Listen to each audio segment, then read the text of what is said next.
नमस्कार मित्रांनो मी नवनाथ शिंदे स्वागत करतो आपल्या एमएस कॉर्नर या मराठी युट्यूब चॅनलमध्ये। तर मित्रांनो, इंदिरा गांधी पेन्शन योजना, ओल्ड पेन्शन योजना असेल किंवा इतर योजना असतील तर त्या योजनेची आता आपल्याला ई-केवायसी फेस ऑथेंटिकेशन करावं लागणार आहे आणि ते केलं तरच तुमची ती पेन्शन आहे ती चालू राहणार आहे, अन्यथा बंद पडणार आहे। आता काही लाभार्थीची यादी आलेली आहे, परंतु तुम्ही जर त्या योजनेचा लाभ घेत असाल तर तुम्ही ते प्रोसेस करून बघा, कारण ही प्रोसेस केल्याने तर तुमचं जे आहे पेन्शन योजना असेल, दुसरी कोणती योजना असेल, विधवा पेन्शन योजना असेल तर त्या योजनेविषयी तुम्हाला जे आहे व्हेरीफाय करायचं आहे। अपंग योजना असेल व्हेरीफाय करून तुमचं फेस ऑथेंटिकेशन केवायसी करून घ्यायचे आहे, जेणेकरून तुमची ती योजना कोणतीही असो तर ती बंद पडणार नाही। तर तीच आपल्या मोबाईलवर तुम्ही कशी करायची ते आपण लाईव्ह बघणार आहोत। तुम्हाला जर पगार भेटत असेल तर तुम्ही हा व्हिडिओ नक्की बघा आणि अशा प्रकारे बघून तुम्ही स्वतःच्या मोबाईलने केवायसी करून घ्या, जेणेकरून तुमची पगार बंद पडणार नाही। तर मित्रांनो, तो आपल्या मोबाईलवरती संपूर्ण प्रोसेस आहे, संपूर्ण प्रोसेस इथे समजून सांगणार आहे। तर तत्पूर्वी आपल्या चॅनलवर नवीन आला असाल चॅनलला सबस्क्राईब करायचं आहे, बेल आयकॉनला क्लिक करून ऑलवर सेट करायचे, जेणेकरून माझे नवीन व्हिडिओ तुमच्यापर्यंत पोहोचून जातील। तर चला व्हिडिओ सुरू करूया। तर मित्रांनो, आपल्याला व्हेरिफिकेशन करण्यासाठी आपल्या मोबाईलच्या प्ले स्टोर वर जायचं आहे। प्ले स्टोर गेल्यानंतर इथं आपल्याला जे आहे काय सर्च करायचं आहे ते पाहू शकता।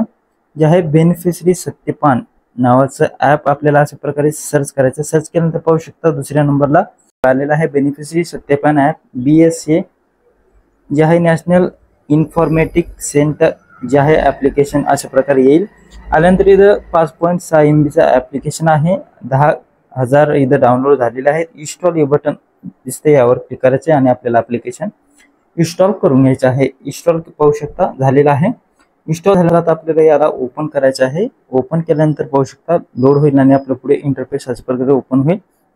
आता इथे सिलेक्ट लँग्वेज विचारते, तुम्हाला हिंदी करायची असेल हिंदी करू शकता, इंग्लिश करायची इंग्लिश करू शकता। मी इथं हिंदी करतो। हिंदी केल्यानंतर डन या बटनावर क्लिक करतो। डन बटनावर क्लिक केल्यानंतर पाहू शकता मित्रांनो, आता जे आहे डिवाइस रजिस्ट्रेशन के लिए आगे बढ़े या बटनावर क्लिक करायचं आहे। या बटनावर क्लिक केल्यानंतर आता इथं आधार नंबर कोणाचा टाकायचा, तर आधार नंबर आपला स्वतःचा टाकायचा आहे। लाभार्थ्याचा टाकायची गरज नाही, सध्या आपला स्वतःचा आधार नंबर टाकून घ्या। आधार नंबर टाकल्यानंतर मोबाईल नंबर आपला टाकून घ्यायचा आहे। मोबाईल नंबर टाकल्यानंतर ईमेल आयडी एक टाकून घ्यायची आहे। ईमेल आयडी टाकल्यानंतर मित्रांनो आता पंजीकरण या बटनावर क्लिक करायचं आहे। तर पाहू शकता पंजीकरण होत आहे। अपना अनुरोध को संसाधित करते हुए जे आहे झालेले आहे। आता काय करायचं, आपल्या OTP येणार आहे, आपला जो मोबाईल नंबर आपण दिलेला आहे त्यावर OTP येणार आहे। पाहू शकता OTP आलेला आहे। OTP इथं मी टाकून घेतो। OTP टाकल्यानंतर मित्रांनो आता जमा करे या बटनावर क्लिक करायचं आहे। तर पाहू शकता डिवाइस पंजीकरण आधार के अनुसार नाम दर्ज करे। आता आपलं नाव इथं टाकून घ्यायचं आहे, आपल्या स्वतःचं नाव टाकायचं, लाभार्थ्याचं टाकायचं नाहीये। तर इथं फक्त नाव टाकायचे, संपूर्ण नाव इथे बसणार नाही। आता ऑपरेटर प्रकार चुनी, आता ऑपरेटर म्हणजे तुम्हाला तुमच्या घरच्यासाठी करायचे का बाहेरच्यासाठी पण करायचे, तर इथं ऑर्डर आहे किंवा सेल्फ अँड फॅमिली पण आहे। तर आता इथं काय करायचंय जे आहे अँड फॅमिली, आता माझ्या घरच्यासाठीच इथं केवायसी करायची आहे, तर इथं मी हे निवडतो किंवा ऑर्डर वर क्लिक करतो। आता ऑर्डर वर क्लिक केल्यानंतर ऑपरेटर का नाम दर्ज करे असं म्हणायचं, असं विचारतं। आता इथं काय करतोय सेल्फ अँड फॅमिली, आता हे मला माझ्या घरच्याचीच करायचे म्हणून मी हे निवडतो। त्यानंतर इथं खाली पाहू शकता एक बॉक्स आहे, मी आधार धारक जे आहे वाचून घ्या तुम्ही आणि या बॉक्सवर क्लिक करा, आपल्याला परमिशन द्यायचं आहे आणि स्कॅन करा या बटनावर क्लिक करायचं। आता आपला स्वतःचा चेहरा इथे स्कॅन होणार आहे पहिल्यांदा, तर मी स्कॅन करतो। डिवाइस पंजीकरण म्हणजे जो लाभार्थी दुसऱ्या लाभार्थ्याची किंवा आपल्या घरच्यांची जी केवायसी करणार आहे त्यांचं अगोदर फेस हे स्कॅन करणार आहे, तर हे माझंच फेस स्कॅन करणार आहे ऑपरेटर साठी। हा या बटनावर क्लिक करायचे, हे आपला फेस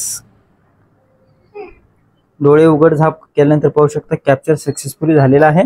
आता हे जे आहे कॅमेरा डायरेक्टली ओपन होणार नाही, तुम्हाला यासाठी आधार फेस जे ऍप्लिकेशन आहे ते इन्स्टॉल करून आपल्या मोबाईलमध्ये ठेवायचं आहे।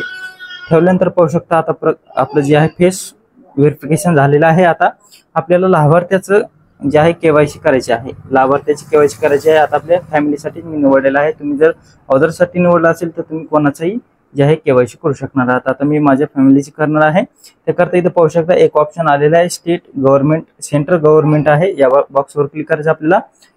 या लोगोवर क्लिक केल्यानंतर मित्रांनो आपल्या पुढे परत एकदा एक ऑप्शन आलेला आहे। आता आपल्याला इथं याच ऑप्शनवर क्लिक करायचं आहे, जे आहे पाहू शकता national social assistance programs NSAP हे ऑप्शन आहे, यावर क्लिक करायचं आहे।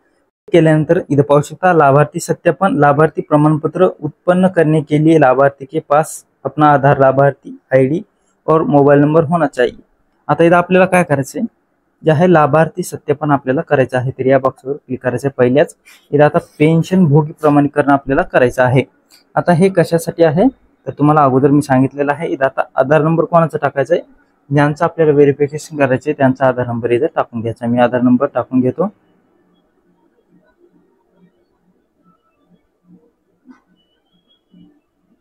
आधार नंबर टाकला तिथे आपल्याला मोबाईल नंबर टाकून घ्यायचा आहे।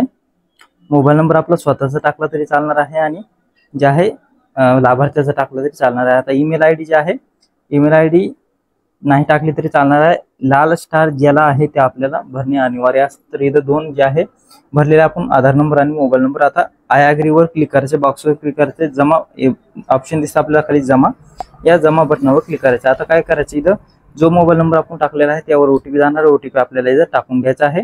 OTP आलेला आहे, OTP मी आता टाकून घेतो। OTP टाकल्यानंतर जमा करे या बटनावर क्लिक करायचं आहे। क्लिक केल्यानंतर पाहू शकता आता आपल्याला फेस जे आहे स्कॅन करायचं आहे। तर इथं व्हेरिफिकेशन आपलं झालेलं आहे। आता इथं या बॉक्सवर क्लिक करायचं आणि स्कॅन करूया। आता फेस स्कॅन करायचं आहे, तर मी लाभार्थी समोर जातो आणि तिथे त्यांचं फेस जे आहे स्कॅन करतो। तर मित्रांनो आता हे फेस ऑथेंटिकेशन होण्यासाठी ऍप्लिकेशन एक ओपन होणार आहे। तर आता आपल्याला फेस ऑथेंटिकेशन हे नावाचं ऍप्लिकेशन इन्स्टॉल करून घ्यायचं आहे। या दोन्ही ऍप्लिकेशनची लिंक डिस्क्रिप्शन बॉक्समध्ये देण्यात आलेली आहे, त्यावर क्लिक करून तुम्ही ते डाउनलोड करू शकता। आता हे फेस ऑथेंटिकेशन होण्यासाठी कॅमेरा ओपन होईल, आपल्याला डोळे उघडझाप करायचे, उघडझाप केल्याशिवाय आपलं ऑथेंटिकेशन होणार नाही। तर इथं ऑथेंटिकेशन पूर्ण झालेलं आहे। आता लाभार्थ्याची माहिती इथं येणार आहे, पाहू शकता लाभार्थ्याचं नाव, मोबाईल नंबर, आधार नंबर, लिंग, स्कीम, योजना कोणाची आहे, संपूर्ण माहिती इथं येणार आहे। आपल्याला SMS द्वारे पण ही माहिती येणार आहे। तर मित्रांनो अशा प्रकारे ही आपल्याला KYC करायची आहे। आता ही KYC करण्यासाठी जे लाभार्थ्यांना ही KYC करायची आहे, आता हे लाभार्थी कोण असणार आहेत की वयोवृद्ध ओल्ड पेन्शन योजनाच आहे किंवा इतर योजना असेल, विधवा योजना असेल, या योजनेसाठी त्यांचे जे आहे व्हेरिफिकेशन KYC करायचे आहे। ही व्हेरिफिकेशन कशासाठी आहे तर तुम्हाला जे आहे लाभार्थी आहे का, समजा लाभार्थी भरपूर असे लाभार्थी आहेत की ते मृत्यू झालेले आहेत आणि त्यांची अजून पण पेन्शन येऊन त्यांच्या बँकला जमा होत आहे, त्याकरता हे ऑथेंटिकेशन करायचं आहे।